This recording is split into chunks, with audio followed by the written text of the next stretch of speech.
Étrange cortège en pleine forêt, les sens en éveil, attentifs au moindre son.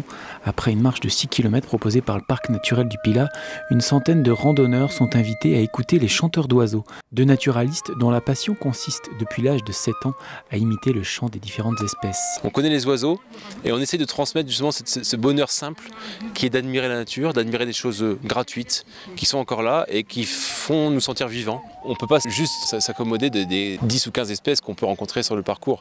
On fait voyager les gens, on est parti en Afrique, on a fait des engoulevents du Mozambique, on a fait des pigargues vocifères d'Afrique, on a fait des vanothéros d'Amérique du Sud.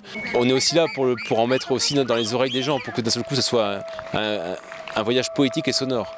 Donc on part du lieu, on part des sons qui entourent les gens et on part sur un final en fanfare de chants d'oiseaux.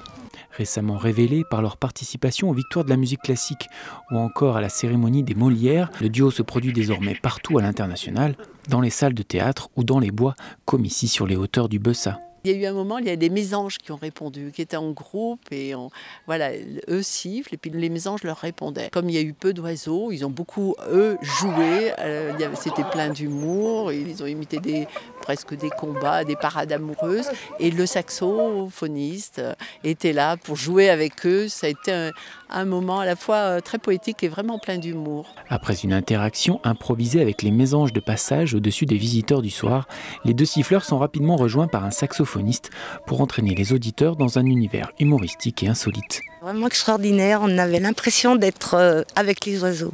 Les frontières tombent entre l'univers musical, l'univers animal, entre les hommes et les animaux aussi. C'est un spectacle complet, c'est incroyable. Cette rando-concert est le premier événement du 12e festival Jazz au Sommet, qui programmera jusqu'au 16 septembre notamment 2 autres balades musicales. Amateurs de nature et de culture, rendez-vous samedi prochain en nocturne avec le duo de saxo DNG sur le site de Paner à Saint-Régis-du-Coin.